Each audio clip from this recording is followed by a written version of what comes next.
अस्सलाम वालेकुम दोस्तों, आज़ाद कास्ट के एक और नए एपिसोड में हम आपको वेलकम कहते हैं। और आज हमारे पास बड़े अच्छे मेहमान हैं। मुज़म्मिल सोहरवर्दी साहब किसी तारुफ़ के मुहताज नहीं, लेकिन हम उनसे अक्सर गिला करते हैं कि सर ब्रेकिंग न्यूज़ आप दीगर डिजिटल प्लेटफॉर्म्स को और मीडिया को दे देते हैं, हमें कोई अच्छी ब्रेकिंग न्यूज़ नहीं देते। तो आज हम आपसे ज़रा अंदर की खबरें निकलवाने आए हैं।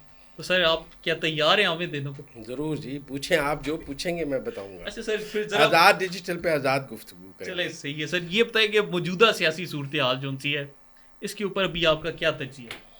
आप सियासी मंजरनामे की बात कर रहे थे। ये मखसूस नशिस्तों का फैसला जो है ये जुडिशल एक्टिविज़म है। ये कोई आइन कानून के मुताबिक नहीं है। इसको आइन कानून के अंदर इसका दिफा भी नहीं किया जा सकता। ये एक जुडिशल एक्टिविज़म है। पाकिस्तान की अदलिया ने ये सोचा कि एक सियासी जमात के साथ ज़्यादती हुई है। 4-6 जजेस का ये ख्याल है कि पाकिस्तान की एक सियासी जमात के साथ ज़्यादती हुई है और ये इंतखाब ठीक नहीं हुए और ये सीटें तहरीक इंसाफ की बनती हैं। ये उनकी ज़ाती सोच है। उन्होंने आइन कानून के मुताबिक फ़ैसला नहीं किया। ये उनका अपना बिलीव है। जैसे कुछ लोग खुदा पे बिलीव करते हैं, कुछ भगवान पे बिलीव करते हैं, कुछ एथियस्ट हो जाते हैं। तो जजों ने अपने ईमान कुरान के मुताबिक कि जी ये बड़ा मकबूल है, ये सीटें उसकी बनती हैं। मैं ये समझता हूँ कि इस जुडिशल एक्टिविज़म का जवाब 2/3 अक्सरियत से ही देखें। ये सीटों के वाले का जवाब 2/3 अक्सरियत है और मैं समझता हूँ कि अब 2/3 अक्सरियत से आइनी तरमीम आएगी। ये आप खबर दे रहे हैं? मैं आप आपको बता बिलाहिर रहा हाँ बिलाहिर आज़ाद डिजिटल पे खबर आ रही है कि 2/3 अक्सरियत से आइनी तरमीम आएगी और ये मखसूस नशिस्तों का फैसला उस आइनी तरमीम को नहीं रोक सकता। 8 से 10 वोट कम थे आइनी तरमीम के लिए। कुछ 3 लोग बहाल हो गए हैं मुस्लिम लीग नून के। अब 8-9 का फिगर है, वो साथ आ जाएंगे और ये पद joint session of the parliament में ये अमेंडमेंट मंजूर होगी और ये मंजूर सितंबर में होगी। और मुझे काजी फायज ईसा रिटायर होते नज़र नहीं आ रहे। तो आप मेरे थोड़ा सा खबर को मजीद एलेबोरेट कर देना कि वो जो 8-9 बंदे हैं वो तैयार हो चुके हैं कि अभी जी जी, उनसे बातचीत हो चुकी है फाइनल हो और चुके? फाइनल हो गई। देखिए, इस पर डिफेक्शन क्लॉज नहीं लगेगी। अच्छा।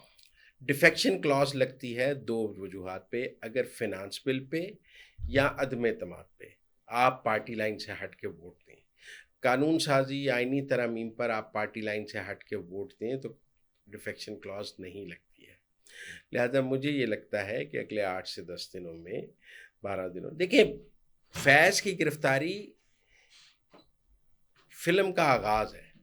ये फिल्म का एंड तो है नहीं, क्लाइमेक्स है आपके ख्याल में? नहीं। कुछ लोगों का, अगर आप ये समझते हैं कि फैज़ की गिरफ्तारी किसी पॉलिटिकल फिल्म या सिनेरियो का क्लाइमेक्स है तो नहीं, ये तो आगाज़ है ना। पहला पर्दे में पहला सीन जो खुला है फिल्म का, वो फैज़ की गिरफ्तारी है। तो जो मसाइल हैं फैज़ की से, जो जिन मसाइल का पाकिस्तान की मिलिट्री इस्टेब्लिशमेंट को सामना है, जब तक वो ख़त्म नहीं होंगे फिल्म कैसे मुकम्मल होगी? आप मेरी बात समझें। लिहाजा या तो जुडिशरी एट टर्म्स आ जाए या जुडिशरी को एट टास्क किया जाए, से निपटा जाए। तो ये मुझे अगले 10-12 दिन पाकिस्तान की सियासत में बहुत अहम लगते हैं, क्योंकि मुझे नहीं लगता कि फैज़ की गिरफ्तारी के बाद फ़ौज बहुत खामोश बैठी हुई है और वो बिज़ी है उसके फील्ड कोर्ट मार्शल में।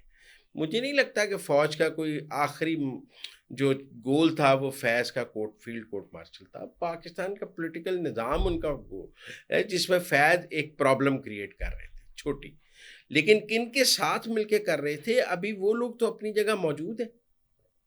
ऐसी कोई इमरान खान और फैज़ मिलकर तो पाकिस्तान का पॉलिटिकल निज़ाम नहीं बदल रहे थे। वो डयाला में बंद था, वो अपना जनरल्स कॉलोनी में रह रहा था।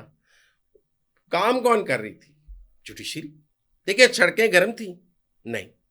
कोई एहतजाज हो रहा था? नहीं। कोई पाकिस्तान में लॉ एंड ऑर्डर का मसला था कि आप कह रहे हैं कि लोग, हज़ारों लाखों लोग इमरान के लिए निकले हुए थे? ऐसा नहीं था। क्या प्रॉब्लम फैज़ क्रिएट कर रहे थे कि फैज़ का फुल कोर्ट मार्शल करना पड़ा? फैज़ पाकिस्तान की जुडिशरी को मैनिपुलेट कर रहे थे। आप समझे? जहाँ वो एक तरफ पाकिस्तान की फ़ौज को तकसीम करने की बात कर रहे थे, वहाँ वो पाकिस्तान की जुडिशरी को मैनिपुलेट कर रहे थे। जजेज उनसे उनके राब्ते में थे।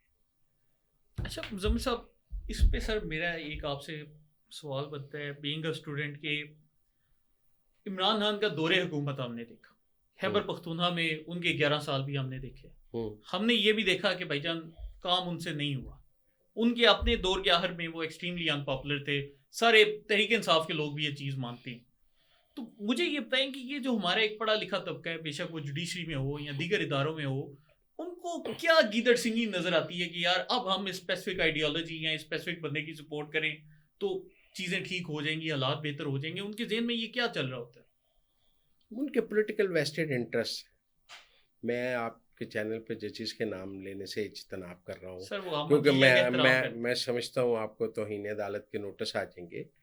ये पॉलिटिकल वेस्टेड इंटरेस्ट का खेल है, ये कोई पढ़े लिखे लोगों का खेल नहीं है, ये हुक्मरानी का खेल है। हमारे जजेस को भी हुक्मरानी की लत लग गई है, इनको वज़ीर आज़म घर भेजने की, अपनी मर्ज़ी का पॉलिटिकल स्क्रिप्ट लिखने की, और ख़ुद को हुक्मरान। अब जो चीफ जस्टिस होता है वो ख़ुद को हुक्मरान समझता है, जज समझता है केस उसके पास है, उसने इंसाफ नहीं करना, उसने उस केस पे हुक्मरानी करनी है।